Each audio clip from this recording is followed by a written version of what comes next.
ఒక దశాబ్దం తర్వాత మళ్ళీ తెలంగాణలో నీటి కష్టాలు, నీటి కోసం పోరాటాలు చేయాల్సినటువంటి అవసరం ఏర్పడింది. కృష్ణా జలాలు అయితేనేమి, గోదావరి జలాలు అయితేనేమి, పాలమూరు రంగారెడ్డి ప్రాజెక్ట్ అయితేనేమి, కొత్తగా ఆంధ్రప్రదేశ్ ప్రభుత్వం చేపడుతున్నటువంటి పోలవరం బనకచెర్ల ప్రాజెక్ట్ అయితేనేమి. సో వివిధ అంశాల్లో మనకు ట్రిబ్యునల్ తీర్పుల విషయం గురించి కానీ, తెలంగాణకు రావాల్సినటువంటి నీటి వాటా గురించి కానీ ఈరోజు మనం సార్ వి ప్రకాష్ గారు గురుగారితో ఉన్నాము. నమస్కారం సార్. నమస్కారం రాము. సార్, ముఖ్యంగా మనము ఈ దశాబ్ద కాలంలో మనం ఎప్పుడు కూడా తెలంగాణ సాగునీటిపై కష్టం వస్తుంది, మనకు ఉండడానికి కేసీఆర్ గారు ఉన్నారు కాబట్టి మనం ఎప్పుడు చర్చించుకోలేదు. కానీ కొత్తగా ఈ 2 సంవత్సరంలోనే తెలంగాణ సాగునీటిపై ఇంత పాలమూరు రంగారెడ్డి ప్రాజెక్టుపై వాళ్ళు 45 టీఎంసీలకే అప్రైజల్ ఇవ్వడం కానీ, పోలవరం బనకచెర్ల ప్రాజెక్టు వాళ్ళు చేపడుతుంటే మన ప్రభుత్వం సైలెంట్గా ఉంటే అది కేసీఆర్ గారు మళ్ళీ పోరాటం చేస్తేనే వీళ్ళు మళ్ళీ బయటికి రావడం, వాళ్ళ అగ్నెస్ట్ చేయడం కానీ జరుగుతుంది. ఎందుకు ఈ పరిస్థితులు ఏర్పడ్డాయి? మళ్ళీ తెలంగాణ వచ్చిన తర్వాత ఈ సాగునీటి గురించి మాట్లాడాల్సిన అవసరం ఎందుకు ఏర్పడింది? మొన్నటి ఎన్నికల్లో ఒక పెద్ద కుట్ర జరిగింది. ఆ కుట్ర ఏంటంటే కేసీఆర్ను ఓడించడమే కాకుండా ఇక్కడ చంద్రబాబు నాయుడు ఆకాంక్షలను నెరవేర్చే విధంగా ఉన్నది కాంగ్రెస్ ప్రభుత్వం అయినా కూడా ముఖ్యమంత్రి గారు భౌతికంగా కాంగ్రెస్లో ఉంటారు, మానసికంగా చంద్రబాబుతో ఉంటారు. సో మొదటి నుంచి కుట్రలు చేసింది చంద్రబాబు, ఆయన కంటే ముందున్న ఆంధ్ర పాలకవర్గం. ఇప్పుడు గోదావరి మీద మనం చూసాం 500 మైళ్ళు ఒక్క బ్యారేజ్ కూడా కట్టకుండా మన నీళ్ళన్నీ కూడా సముద్రంలోకి పోతుంటే చూశారు తప్ప మనకి ఇవ్వలేదు. అంటే మన మీద కోపం అని కాదు, వాళ్ళకి ఏంటంటే పోలవరం లేకపోవడం వల్ల స్టోరేజ్ లేదు ధవళేశ్వరం దగ్గర. కాబట్టి డెల్టాలో 13 లక్షల ఎకరాలకు నిరంతరం నీళ్ళు అవసరం ఉంటుంది. ఖరీఫ్లో నాట్లకు వాళ్ళకు నీళ్ళు దొరకవు. అదేవిధంగా రబీ వ్యాసంగి పంటలు ఏవైతే అంటామో మనం, అప్పుడు జనవరి తర్వాత మళ్ళీ వాళ్ళకు ఫ్లో ఉండదు గోదావరిలో. కాబట్టి తెలంగాణ వాడుకుంటే మాకు నీళ్లు రావనే దాంతో ఒక బ్యారేజ్ కూడా కట్టకుండా ఇక్కడ కుంటల చెరువులు తెగిన నీళ్ళన్నింటిని కూడా తీసుకుపోయేవాళ్ళు. సరే, నేను ఎన్నోసార్లు చెప్పాను మేడిగడ్డ అనేది బ్లాస్ట్ చేశారు, ఎందుకంటే మేడిగడ్డ కట్టిన కాంచి కూడా మీరు ధవళేశ్వరం ఆనికట్ట అని చెప్పి వికీపీడియాలో పోతే అందులో స్పష్టంగా రాసి ఉన్నది మేడిగడ్డ కట్టిన తర్వాత నీళ్ళకి ఇబ్బంది వచ్చింది, డెల్టా పంటలకు చాలా ఇబ్బంది వచ్చిందని చెప్పి. సో కుట్రలు అనేటివి అక్టోబర్ 21 నుంచే స్టార్ట్ అయినాయి. ఫస్ట్ ఏంటంటే ఎలక్షన్ షెడ్యూల్ వచ్చినాక మేడిగడ్డను బ్లాస్ట్ చేశారు. ఆ తర్వాత దాన్ని రిపేర్ చేయలే ఈ రోజు వరకు కూడా. గోదావరి నీళ్లను ఏ రకంగా మనం మలుపుకోవాలనే దాంతో మేడిగడ్డకి ఎసరు పెట్టారు. ఇప్పుడు రిపేర్ ఎందుకు చేయట్లేదు అంటే పోలవరం మళ్ళీ నిర్మాణం అయ్యేదాకా మేడిగడ్డను రిపేర్ చేయరు. ఎందుకంటే వాళ్ళకి కావాల్సింది డెల్టాకు స్టోరేజ్. ఆ స్టోరేజ్ పోలవరం వచ్చేదాకా సాధ్యం కాదు. కాబట్టి గోదావరిలో ఈ రకమైన అన్యాయం చేస్తున్నారు. ఇదే కాకుండా బనకచెర్ల పేరుతో మొన్నటిదాకా డ్రామా చేశారు. దానికి వ్యతిరేకత వచ్చి కేంద్రం కూడా ఆ ప్రపోజల్ రిజెక్ట్ చేసేసరికి ఇప్పుడు నల్లమల సాగర్కి లింక్ చేశారు. అంటే కేవలం ఏదో 20-30 కోట్లు తగ్గుద్దని కాదు అది. ఆ చేసింది ఎందుకంటే 20-30 వేల కోట్ల తగ్గించాలని అందరూ అనుకుంటున్నారు. కానీ కావేరీ గోదావరి అనుసంధానంలో భాగంగా దాన్ని టేకప్ చేసినట్టయితే 80% కేంద్ర ప్రభుత్వం ఇస్తుంది. కాబట్టి ఇప్పుడు కేంద్రాన్ని ఒప్పేయడానికి ఈజీ అవుతుంది అన్నట్టు. నల్లమల సాగర్ వెల్గొండ ఏదైతుందో ప్రాజెక్టు అయితే దానిలో ఆంధ్రాకు వచ్చే ప్రయోజనం ఏంది, తెలంగాణకు వచ్చే నష్టం ఏంటంటే బనకచెర్లకు అయితేనో పోతిరెడ్డిపాడు దగ్గర స్టోరేజ్ ఉంటేనే బనకచెర్లకు నీళ్ళని తీసుకుపోవడానికి సాధ్యమయ్యేది.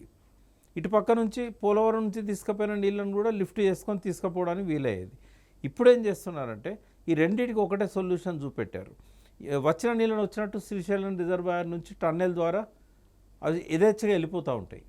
పోలవరం దగ్గర నీళ్లు తగ్గినా కూడా ఈ నల్లమల సాగర్ నుంచి రాయలసీమకు నీళ్ళని తరలించడం అనేది వాళ్ళకి ఈజీ అవుతుంది. ఇదే సార్, దీనివల్ల మనకి ఏంటంటే శ్రీశైలం జలాలను తీసుకుపోయే కుట్ర కూడా దీనిలో ఉన్నట్టు అనిపిస్తుంది. ఇప్పుడు శ్రీశైలంలో ఇది వెలిగొండ టన్నెల్ అప్పుడు ఏమైందంటే రిజర్వాయర్లో కొన్ని నీళ్లు ఉన్నా కూడా ఆ నీళ్ళని టన్నెల్ ద్వారా తీసుకుపోవడానికి కావేరీ అనుసంధానం పేరుతో మొదలుపెట్టినా కూడా వీళ్ళు కావేరీ దాకా పోనీయరు. నెల్లూరు దాటంగానే వీళ్ళు వాళ్ళ ఆయకట్టు వరకే దాన్ని పరిమితం చేస్తారు. ఈ శ్రీశైలం రిజర్వాయర్లో కూడా మనకు 65 టీఎంసీల నీళ్లు ఉంటేనే నల్లమల సాగర్కి రోజు 1 టీఎంసీ నీళ్ళు తీసుకోవడానికి ఆ వెలిగొండ టనల్స్ ఏవైతున్నాయో అవి ఇప్పటికీ సిద్ధమైపోయినాయి. 2 ట్విన్ టనల్స్ 1 టీఎంసీ నీటిని రోజు తీసుకోవడానికి తరలించడానికి. అయితే వాళ్ళకు 45 టీఎంసీల వరద జలాలు కేటాయింపులు ఆ నల్లమల సాగర్ రిజర్వాయర్కి ఉంది. కానీ ఇప్పుడు ప్రస్తుతం ఉన్నటువంటి ఈ మన పరిస్థితిలో చూస్తుంటే ఈ సీజన్లో బాగా వాటర్ వచ్చేది శ్రీశైలం రిజర్వాయర్కి. ఈ సంవత్సరం వచ్చినట్టే నెక్స్ట్ సంవత్సరం వచ్చు, కొన్ని సంవత్సరాలు రాకపోవచ్చు. మన లాస్ట్లో ఒక సందర్భంలో 60 టీఎంసీలు లేని శ్రీశైలం రిజర్వాయర్ కూడా చూసినాం మనం. కానీ 60 టీఎంసీలు ఉన్నప్పుడు కూడా నల్లమల సాగర్ రిజర్వాయర్కు నీళ్ళు తరలించే అవకాశం ఉన్నప్పుడు నువ్వు ఎన్ని టెలిమెట్రీలు పెట్టినా కానీ, వరద వచ్చినా రాకపోయినా కానీ నువ్వు పోలవరం నుంచి నీళ్ళు తీసుకొస్తావా? అన్ని లిఫ్ట్లు పెట్టి 6 స్టేజ్లో లిఫ్ట్లు పెట్టి టన్నెల్ పెట్టి లిఫ్ట్లు తీసుకురాకుండా డైరెక్ట్ శ్రీశైలం నుంచి నీళ్ళు తీసుకుపోయే కుట్ర ఉన్నట్టు దీనిలో నాకు అనిపిస్తుంది. అదే ఇప్పుడు ఏంటంటే పోలవరం నుంచి కూడా నీళ్ళని తీసుకుపోవడం అంత ఈజీ కాదు. ఎందుకంటే పైనున్న మహారాష్ట్ర, కర్ణాటకలు కూడా ఎప్పుడైతే కృష్ణాతోని గోదావరి అనుసంధానం చేస్తామో ఇంతకుముందే 80 టీఎంసీ ఇవ్వాలి అప్పర్ స్టేట్స్కి, అందులో 45 మనకు, 35 పై రాష్ట్రాలకు. ఇప్పుడు వాళ్ళు అదే ప్రపోర్షనేట్లా ఈ 200 టీఎంసీలు ఏదైతే బంకచర్ల అని ఇంతకుముందు అని ఇప్పుడు నల్లమల్ల సాగర్ అంటున్నాడో 200 టీఎంసీలలో కూడా మాకు ప్రపోర్షనేట్గా మాకు ఇవ్వాలి అని చెప్పి వాళ్ళు అంటున్నారు. కాబట్టి ఇది అయ్యేది కాదని చెప్పి గోదావరి కావేరి అనుసంధానంలో భాగంగా చేస్తే అప్పుడు ఇవన్నీ రావు అనేది వాళ్ళ ఆలోచన.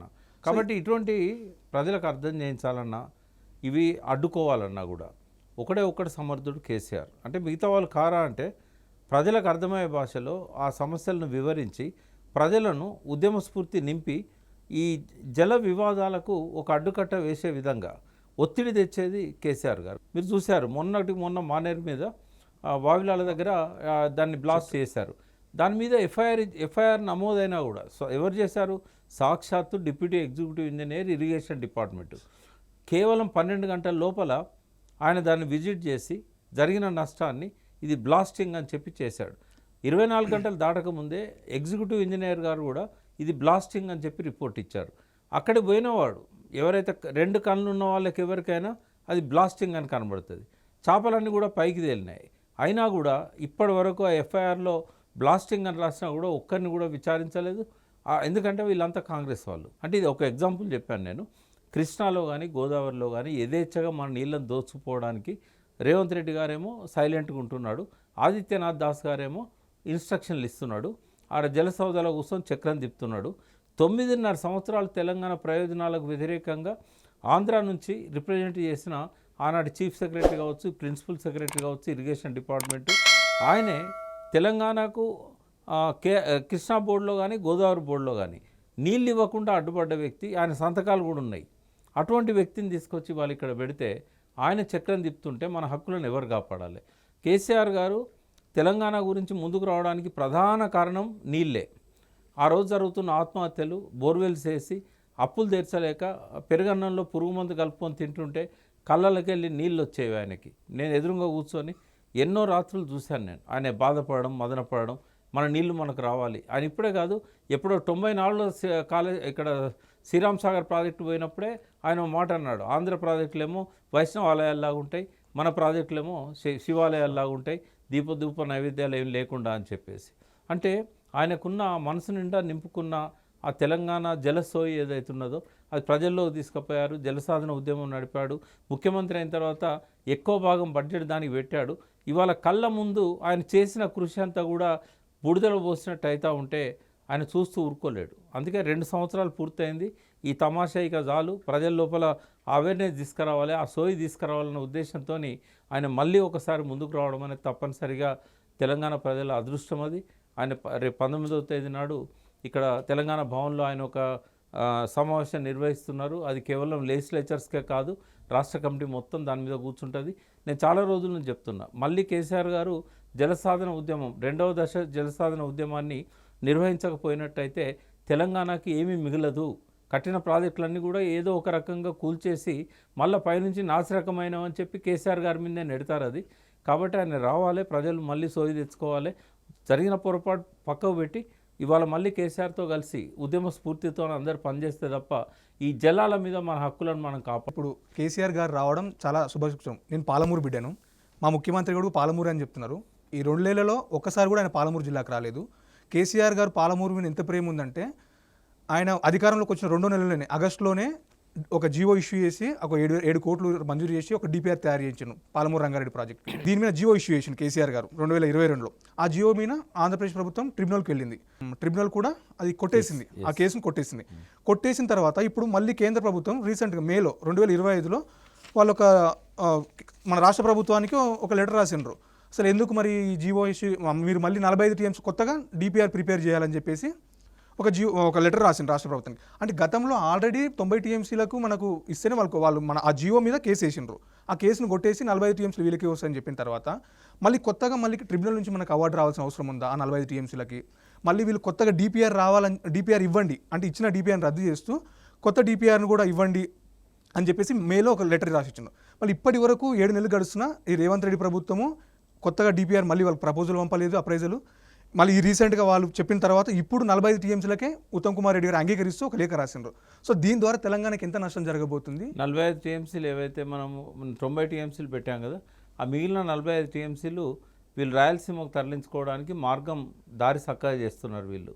ఆ దారి చక్కగా చేసే క్రమంలో 45 టీఎంసీలు మన వాటాను వదులుకోవడానికి సిద్ధపడి ఈ లెటర్ పెట్టారనేది అనిపిస్తూ ఉన్నది. ఇది పూర్తిగా తెలంగాణకు ద్రోహం 100%. అదేంటంటే మనకు వచ్చే నీళ్లను వాళ్ళకి తీసుకుపోవడానికి వెసులుబాటు కల్పించడమే అవుతుంది ఈ లేఖ ద్వారా.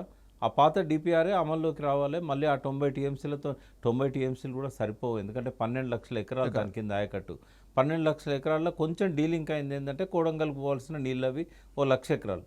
మరి ఇప్పుడు అది కూడా భీమా నుంచే తీసుకుంటాడు సార్. భీమా నుంచి ఎత్తిపోతుల పథకం పెట్టి తీసుకుంటున్నాడు. కాబట్టి ఆ 90 టీఎంసీలు వస్తే తప్ప కోడంగల్కు నీళ్ళు రావు. పాలమూరు రంగారెడ్డి ట్రయల్ రన్ చేశారు కేసీఆర్ గారు. 2 సంవత్సరాలు దాటిపోయింది, ఇప్పుడు 2.5 సంవత్సరాలు అయింది. ట్రయల్ రన్ చేసిన తర్వాత కూడా ఇప్పుడు మళ్ళీ ఒక్క అడుగు కూడా ముందుకు పడలేదు అని అంటే ఈయన ఢిల్లీలో చేయాల్సిన ఫైట్ ఢిల్లీలో చేయట్లేదు. ఇక్కడ నుంచి ఏమనంటే కేసీఆర్ని తిడుతూ ఉంటాడు.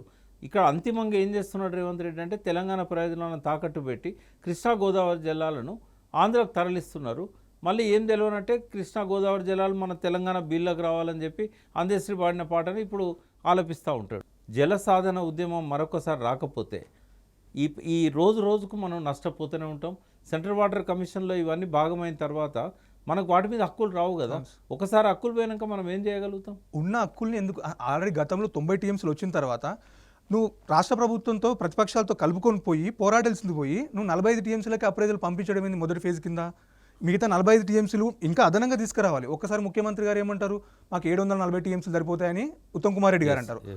ముఖ్యమంత్రి గారు 904 టీఎంసీలు కావాలంటారు. ఒకసారి 573 టీఎంసీలు కృష్ణా బేసిన్లో వస్తే సరిపోతుంది అంటారు. అసలు ముఖ్యమంత్రికి ఉత్తమ్ కుమార్ రెడ్డి గారికి అసలు సోయిందా? అసలు ఈ ట్రిబ్యునల్లో ఎంత వాటా జరుగుతుంది, మనం పోరాడాల్సింది ఎన్ని టీఎంసీలకు పోరాడాలి, మనకు న్యాయబద్ధంగా ఎన్ని తీసుకురావాలని చెప్పేసి ఆలోచన చేస్తున్నారు సార్. అసలు నాకు ఆ ప్రాంత బిడ్డగా నాకు బాధ అనిపిస్తుంది. 2 ఏళ్ల పొద్దు అవుతుంది, ఇప్పటి వరకు కూడా ఒక అడుగు ముందుకు పోలేదు. 7.5 టీఎంసీలకు పనులు చేసుకోవడానికి మనకు పర్మిషన్ ఉంది. నువ్వు నార్లాపూర్లు కానీ ఏదులా కానీ అన్ని సిద్ధంగా ఉన్నాయి. చిన్న చిన్న కాలువలు కూడా తవ్వట్లేదు సార్. ఎందుకు ఇంత దారుణమైనటువంటి పరిస్థితి? తెలంగాణ ముఖ్యమంత్రి అని చెప్తున్నాను, పాలమూరు బిడ్డ అని చెప్తున్నాను. ఈ పరిస్థితి ఉన్నప్పుడు ఆ ప్రాంత ప్రజలకు మీరు ఏం చెప్పదలుచుకున్నారు? ఇది కావాలని చేస్తున్నది, తెలివి తక్కువ కాదు. ఇప్పుడు మీలాంటి వాళ్ళకు కూడా అర్థమైంది. ఒక ముఖ్యమంత్రి దగ్గర చీఫ్ ఇంజనీర్లు ఉంటారు, ఈఎన్సీలు ఉంటారు, అడ్వైజర్లు ఉంటారు. తెలియదా వాళ్ళకు? రిటైర్డ్ ఇంజనీర్స్ కూడా చెప్తూ ఉంటారు. పత్రికల్లో మనం చెప్తా ఉన్నాం, రాస్తున్నాం ఆర్టికల్స్, మీడియాలో చెప్తా ఉన్నాం. ఇది తెలియక కాదు. ఉత్తమ్ కుమార్ రెడ్డికైనా రేవంత్ రెడ్డికైనా సోయి ఉన్నది. కానీ చంద్రబాబు నాయుడుతో ఉన్న ఒప్పందం చీకటి ఒప్పందం. ఆ ఒప్పందంలో భాగంగా నీళ్ళని తరలించాలి కాబట్టి ఇంకా వాళ్ళు మనల్ని మభ్యపెట్టి ఈ రకరకాల జీవోలతోని శాశ్వతంగా మన హక్కులను ఆంధ్ర దోచుకుపోవడానికి వాళ్ళు ప్రయత్నం చేస్తున్నారు. ఉద్యమ స్ఫూర్తి ఉన్న ప్రతి బిడ్డ కూడా కేసీఆర్ గారితో చేతులు కలిపి ఉద్యమంలోకి రావాలి. ఇది ఎవరి కోసమో కాదు, ఇవి తెలంగాణ ప్రజల ప్రయోజనాలను పరిరక్షించుకోవడానికి, గతంలో 9.5 ఏళ్ళ జరిగిన మంచి పనులను కాపాడుకోవడానికి. లేదంటే చూస్తుంటేనే మేడిగడ్డ బ్లాస్ట్ అయినట్టుగా రేపు అన్నారం అయితే, సుందిళ్ళు అవుతుంది, ఎల్లంపల్లి అయితే అన్నీ అవుతాయి. మళ్ళీ గలగల గోదావరి తరలిపోతుండాలి, బిరబిర కృష్ణమ్మ పరుగులెడుతుండాలి, రాజమండ్రి విజయవాడలో బంగారు పంటలు పండాలి, వాళ్ళ ఇండ్ల ముందట ముంగిళ్ళల్లో మురిపాలు ఉండాలి, మన ముంగిళ్ళల్లో శవాలు ఉండాలి. మళ్ళీ వలసలు స్టార్ట్ అయినాయి. ఇప్పుడు మళ్ళీ దుబాయ్, బొంబాయి, బొగ్గుబాయి బతుకులు మళ్ళీ మొదలవుతున్నాయి. కాబట్టి తెచ్చిన ప్రయోజనాలను కూడా కాపాడుకోలేకపోతే భవిష్యత్ తరాలు మనల్ని క్షమించవు. కాబట్టి కేసీఆర్ గారు 2 సంవత్సరాలు వెయిట్ చేశాడు. ఎందుకంటే వెంటనే ఈయన మీద విమర్శలు ఊర్పించడమో లేకుంటే ఈయన చేసిన తప్పులను బయటపెట్టడం మొదలు పెడితే నన్ను ముందు పోనీయట్లేదు కేసీఆర్ అని అంటాడు. ఈయనకి ఇక్కడ నక్కకు నాగలోకం అంటున్నది. టవరింగ్ పర్సనాలిటీ ఈయన మరుగుజ్జు. కాబట్టి ఆ పిల్లోడి మీద నేను ఎందుకు ఇప్పుడే బాణాలు వేయాలి, 2 సంవత్సరాలు చూద్దాం ఏమైనా బాగుపడుతుందేమో అనుకున్నాడు ఆయన. కానీ రోజుకు ఇంకా విధ్వంసం తెలంగాణ అవుతుంటే ఆయనే 57 ఏళ్ళ విధ్వంసం నుంచి తెలంగాణను పునర్నిర్మాణం చేయడానికి చాలా కష్టపడ్డాడు. ఇప్పుడు మళ్ళీ ఒక 2.0 విధ్వంసం మొదలైంది. రేవంత్ రెడ్డి 2.0 తెలంగాణ విధ్వంసం. మరి దీన్ని అడ్డుకోవాలంటే ఇక ఆయన తప్ప వేరే దారి లేదు తెలంగాణకి. ఓకే, మన పోరాటము కేసీఆర్ గారు పోరాటం చేశారు సార్. అంటే తెలంగాణ తరపున తెలంగాణ ప్రభుత్వంగా తెలంగాణ ఏం చేయాలి? ఇప్పుడు బనకచెర్ల నుంచి వాళ్ళు ఆన్లైన్ కెనాల్ లైన్ కెనాల్ చేస్తున్నారు. ఒకటి మనకి పోతిరెడ్డిపాడు హెడ్ రెగ్యులేటర్ అది ఏదైతే ఉందో ఆ ఆన్లైన్ కెనాల్ లైన్ కెనాల్ చేస్తున్నారు. అదొకటి. రాయలసీమ ఎత్తిపోతల పథకం ఒకటి పెడుతున్నారు. ఇప్పుడు నల్లమల సాగర్ నుంచి కృష్ణా జలాలు తీసుకుపోతున్నారు. ఒకవేళ ఇదే జరిగితే పాలమూరు రంగారెడ్డి కానీ, డిండి కానీ, కల్వకుర్తి లిఫ్ట్ ఇరిగేషన్ కానీ, ఇప్పుడు వీళ్ళు ఏదైతే చేస్తున్నట్టు ఎస్ఎల్బీసీ కానీ, మన నాగార్జున సాగర్ కానీ, అంటే మహబూబ్ నగర్, ఖమ్మము, నల్గొండ ఈ జిల్లాలు తీవ్రంగా, ఉమ్మడి జిల్లాలు తీవ్రంగా ఎఫెక్ట్ అయ్యే ప్రమాదం ఉంది కదా సార్. సో తెలంగాణ ప్రభుత్వం ఏం చేయాలి ఇది అడ్డుకోవాలంటే? ఇప్పుడు ఫస్ట్ ఏంటంటే మన వాటర్ నీళ్ళను మనమే వాడుకునే విధంగా వాళ్ళ ప్రాజెక్టులను అడ్డుకోవాలి. ఎందుకంటే ఇప్పుడు మన ప్రాజెక్టులకు నీళ్ళు రావు, వాళ్ళ ప్రాజెక్టులకు మనం అనుమతించినట్టయితే. కృష్ణా జలాలలో మనం 45 టీఎంసీలు అదనంగా తీసుకొని పాలమూరు రంగారెడ్డికి ఇచ్చుకోవాలి. మైనర్ ఇరిగేషన్లో మనకు వాటా మిగులుతున్న నీళ్లను మనం మళ్ళీ పాలమూరు రంగారెడ్డి ద్వారా మనం ఈ 2 జిల్లాలకు ఇచ్చుకోవాల్సిన అవసరం ఉంటుంది. బనకచెర్లకు ఎట్టి పరిస్థితుల్లో ఒప్పుకోలే కదా. అట్లనే నల్లమల సాగర్ కూడా మనం ఎట్టి పరిస్థితుల్లో ఒప్పుకోవద్దు. గోదావరి అనుసంధానానికి కూడా ఆ మార్గాన్ని మనం పర్మిట్ చేయకూడదు.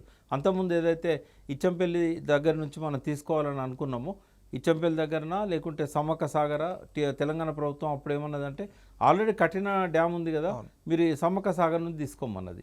సో ఆ పద్ధతి ద్వారానే మనము ఈ కావేరీ అనుసంధానానికి ఒప్పుకోవాల్సిన అవసరం ఉంటుంది. అది కూడా మనకు అన్ని అడ్డంకులు తొలగిన తర్వాత. ఇప్పుడు ఏవైతే అంతకుముందు ఆపారో పర్మిషన్లు, ఈ 3rd ఫేజ్కి కానీ, తర్వాత కొన్ని సమ్మక్క సాగర్ సంబంధించింది కానీ, అట్లాగే సీతారామ సాగర్ సంబంధించింది, ఈ అనుమతులన్నీ ఇచ్చిన తర్వాత అప్పుడు మనము నీళ్ళని పోలవరం తీసుకుపోవడానికి ఒప్పుకుంటాం తప్ప మళ్ళీ పోలవరం నుంచి బనకచెర్లకు మాత్రం మనం ఒప్పుకునేది లేదు. ఈ ప్రభుత్వం ఆ రకంగా తెలంగాణ సోయి తెచ్చుకొని ప్రయత్నించినట్టయితే ఏ ఉద్యమాలు అవసరం ఉండదు. కానీ ఇప్పుడు ఎందుకు అవసరం అంటే వాళ్ళ చెయ్యరు. ఎందుకంటే చంద్రబాబు నాయుడు నడిపిస్తున్న ఒక రోబో ఇవాళ ఇక్కడ ముఖ్యమంత్రిగా ఉన్నాడు. కాబట్టి ఆ రోబో చంద్రబాబు నాయుడు చేతిలో రిమోట్ కంట్రోల్ ఉన్నంత వరకు ఆ రోబో ఆయన చెప్పినట్టే వింటది. కాబట్టి ప్రజా ఉద్యమం ఒకటే దానికి సమాధానం. అది కూడా కేసీఆర్ గారి నాయకత్వాన జరిగితేనే సార్థకమవుతుంది ఆ ఉద్యమం కూడా. ఇంకొకటి సార్, ఇది కర్ణాటక ప్రభుత్వం కూడా ఆల్మట్టి డ్యామ్ ఎత్తును 519 మీటర్ల నుంచి 524 మీటర్లకు పెంచుతుంది. సో వాళ్ళు 70,000 కోట్లు ఖర్చు పెట్టి ఒక 130 టీఎంసీల నీటిని అదనంగా స్టోర్ చేసుకోబోతున్నారు. సో దాని ద్వారా మనకు జూరాలకు కానీ కింద శ్రీశైలం కానీ నీళ్ళు వచ్చే అవకాశం లేదు. ఇద్దరు కాంగ్రెస్ ప్రభుత్వం ఉన్నారు కదా సార్, వాళ్ళు ఆల్రెడీ ఇప్పటికీ నేను స్టడీ చేశాను సార్, 14 లిఫ్ట్ ఇరిగేషన్ పెట్టారు సార్ కొత్తగా. ఆల్మట్టి నారాయణపురం మీద కొత్తగా 14 లిఫ్ట్ ఇరిగేషన్ పెట్టారు. వాటి నుంచి నీళ్ళు పోతున్నాయి అదనంగా అప్పర్ కృష్ణ నుంచి అని చెప్పేసి ఆల్మట్టి నారాయణపురం నుంచి నీళ్ళు తీసుకువెళ్తున్నారు. ఇప్పుడు 130 టీఎంసీలు అదనంగా స్టోర్ చేసుకునే విధంగా 519 నుంచి 524 డ్యామ్ ఎత్తు పెంచితే ఈ ప్రాంతాల్లో ఉన్నటువంటి కల్వకుర్తి కానీ, భీమా కానీ, కోయిల్సార్, నెట్టెంపాడు, జూరాల ఆయకట్టు దెబ్బతినే ప్రమాదం లేదా సార్? 5 ఏళ్ళకు ఒకసారి వస్తాయి. ఎందుకంటే వాటర్ సైకిల్ని బట్టి బాగా ఫ్లడ్ వచ్చేది 5 ఇయర్స్కి ఒకసారి. అంత ఫ్లడ్ వస్తే తప్ప వాళ్ళు ఒక చుక్క నీటిని కూడా కిందికి వదలరు. మీరు స్టడీ చేశారు, నేను పోయి చూసి వచ్చాను. అక్కడ మహారాష్ట్ర ప్రభుత్వం దాన్ని వ్యతిరేకిస్తుంది. ఎందుకంటే అక్కడ బాగల్కోట అనే ఊరు సగం మునిగిపోయింది. ఆల్రెడీ వాళ్ళని షిఫ్ట్ చేశారు. వాళ్ళకి ఇవ్వడానికే పెద్ద మొత్తం నష్టపరిహారం అవసరం అవుతుంది. ఎందుకంటే అక్కడ ₹1,00,000 గజం, 50,000 గజం ఉన్నది బాగల్కోట్ సిటీ అది. అదేవిధంగా పైన సాంగ్లీ దాకా ఇంకా వెనకాల అనేక ప్రాంతాలు జలమయం అవుతున్నాయి. మహారాష్ట్రలో ఒక 60-70 కిలోమీటర్లకు పైన జలమయం అవుతున్నాయి పట్టణాలు, గ్రామాలన్నీ కూడా. సో ఫడ్నవీస్ గారు వ్యతిరేకిస్తున్నారు, కానీ రేవంత్ రెడ్డి వ్యతిరేకిస్తలేడు. సార్ వాళ్ళ పదవుల కోసం తెలంగాణ ఎంతకైనా తగ్గిస్తారనేటువంటి విషయం అర్థమవుతుంది. అందుకే నేను మర్చిపోయినా చెప్దాం అనుకొని, ఆల్మట్టిది చాలా డేంజర్. దాన్ని ఇమ్మీడియట్గా ఆపాలంటే ఉద్యమం కావాల్సిందే. ఎందుకంటే మహారాష్ట్ర ముఖ్యమంత్రి ఒక్కటి చేసినంత మాత్రాన కాదు, ఈయన రేవంత్ రెడ్డి మోడీ గారిని కూడా కంట్రోల్ చేస్తున్నాడు చంద్రబాబు నాయుడు ద్వారా. కాబట్టి ఇటు ఆంధ్ర ప్రభుత్వం దాన్ని అడ్డుకుంటలేదు, అటు తెలంగాణ ప్రభుత్వం అడ్డుకుంటలేదు. కర్ణాటక కావాలి, ఒక్క ఫడ్నవీస్ మాట్లాడుతున్నాడు తప్ప ఎవరు మాట్లాడతలేరు. ఆ ఫడ్నవీస్ గొంతు కూడా మూగవుతుంది. ఎందుకంటే వీళ్ళిద్దరు కలిసి చంద్రబాబు నోరు నొక్కుతారు. కాబట్టి దాన్ని ఆపాలంటే కూడా కేసీఆర్ గారే ముందుకు రావాల్సిన అవసరం ఉంటుంది. ఈ జలసాధన ఉద్యమంలో మొదటి డిమాండ్గానే మనం ఆల్మట్టి డ్యామ్ ఎత్తు పెంచడాన్ని ఆపాలి. అది కోర్టులో స్టే ఉండగా డబ్బులు 70,000 కోట్లు అలాట్ చేయడం అనేది తప్పది. దాని మీద కంటెంప్ట్కి వెళ్లాల్సిన అవసరం ఉన్నది. ఇంకొకటి సార్, ఇప్పుడు కొడంగల్ నారాయణపేట లిఫ్ట్ ఇరిగేషన్ ఒకటి పెట్టింది సార్. సో వాస్తవానికి దానికి మనకు పాలమూరు రంగారెడ్డి ప్రాజెక్టులో భాగమైనటువంటి 5th స్టేజ్ రిజర్వాయర్ ఉద్దండాపూర్ నుంచి మద్దూరు కెనాల్ ద్వారా వాటికి నీళ్ళు పోయే అవకాశం ఉంది. సో అదనంగా నీళ్లు ఇక్కడ నుంచి శ్రీశైలం నుంచి మనం తీసుకునే అవకాశం ఉంది. 215 టీఎంసీల శ్రీశైలం రిజర్వాయర్ ఉండగా ఆల్రెడీ బడ్డెన్ ఉంది జూరాల రిజర్వాయర్. ఆ జూరాల లైవ్ వచ్చేసి ఇప్పుడు 7 టీఎంసీలకు ఉంటుంది. దాని మీద కోయిల్ సాగర్ ఉంది, నెట్టెంపాడు ఉంది, భీమా ఫేజ్ 1, భీమా ఫేజ్ 2 ఉంది, మళ్ళీ జూరాల ఆయకట్టు ఉంది. కొత్తగా దీన్ని కొడంగల్ నారాయణ లిఫ్ట్ ఇరిగేషన్ జూరాలలో ఉన్నటువంటి నికర జలాల మీద తీసుకెళ్లి నేను అడగడుతున్నాను అని చెప్తున్నాడు సార్. సో దీనివల్ల భీమా ఆయకట్టు రైతులకు, కొడంగల్ ఆయకట్టు రైతులకు, ఈ రైతులకు నష్టం జరుగుతుంది. వాళ్ళ పంచాయతీ పెట్టినట్టు కదా సార్ అది? డెఫినెట్గా మహబూబ్నగర్ రైతులకు అర్థం కావాలి. అది ఇప్పుడు కేసీఆర్ గారు కూడా అదివరకు దూరాల నుంచి ఉన్నదాన్ని మార్చింది. ఎందుకు అంటే శ్రీశైలం అనేది ఒక అష్యూర్డ్ స్టోరేజ్ బాగుంటుంది అక్కడ. ఆ నీళ్ళని కూడా తెలుగంగా తరలిస్తున్నారు కాబట్టి మనం తీసుకుందామన్న ఉద్దేశంతో ఇక్కడ జూరాల మీద ఇప్పటికే చాలా ఒత్తిడి ఉన్నది. నెట్టెంపాడున్న దాని మీద భీమా ఆధారపడింది, జూరాల 1,00,000 ఎకరాల ఆయకట్టు ఆధారపడింది, ఇవన్నీ కూడా ఆర్డీఎస్ లింక్ కెనాల్ దాని మీదనే ఆధారపడింది. ఇవన్నీ ఉన్నాయి కాబట్టి కోయిల్ సాగర్ కూడా మళ్ళీ నీళ్ళు ఇవ్వాలి. కాబట్టి దీన్ని అలైన్మెంట్ను వ్యతిరేకించాలి తప్పకుండా. కానీ ఇప్పుడు పనులు మొదలైనవి. అది రాబోయే రోజుల్లో ఖచ్చితంగా మహబూబ్నగర్ జిల్లానే ఇంటర్నల్గా కొడంగల్ నియోజకవర్గానికి మహబూబ్నగర్ జిల్లా ప్రజలకు ఒక అంతర్యుద్ధంగా మొదలవుతుంది అది. సార్ నికర జలాలు ఇప్పుడు ఆల్రెడీ మనకి ఇక్కడ నుంచి తీసుకునే అవకాశం సార్. పనులు మొత్తం అయిపోయినాయి పాలమూరు రంగారెడ్డిలో. ఉద్దండాపూర్ రిజర్వర్ కూడా దాదాపు 70-80% అయిపోయింది. అక్కడ నుంచి నువ్వు డిస్ట్రిబ్యూటర్ కెనాల్స్ అవుతే నీళ్ళు వెళ్ళిపోతాయి. ఆయన అదనంగా దీని మీద పెట్టి ప్రజల మీద భారం. అక్కడే కుట్ర ఉంది. ప్రజల మీద భారం అనేది మీరు అంటున్నారు. నేనేమంటున్నా అంటే పాలమూరు రంగారెడ్డిని పండబెట్టాలనేది ఈయన కుట్ర. పాలమూరు రంగారెడ్డిని పండబెడితే ఆయన కొడంగల్కు నీళ్ళు రావు. కాబట్టి దానికి ఆల్టర్నేట్ ఏర్పాటు చేసుకొని ఇది రాకుండా చూడాలి. ఎందుకంటే ఈ నీళ్ళన్నీ ఆంధ్రాకి కావాలి కదా, రాయలసీమకు కావాలి కదా. కాబట్టి చంద్రబాబు డైరెక్షన్ అది. ఇది ఒక్క డీలింగ్ చేసుకుంటాడు, దీనికి నీళ్ళు తీసుకుపోతాడు. ఇంకా 10 ఏళ్ళైనా కూడా ఈయన ముఖ్యమంత్రి ఉంటే పాలమూరు రంగారెడ్డి ద్వారా ఒక్క చుక్క నీరు కూడా రాదు. 2 ఏళ్లలో 1% కూడా ముందుకు పడలేదు. ఇంకా 10 ఏళ్ళైనా కూడా ముందుకు పడదు.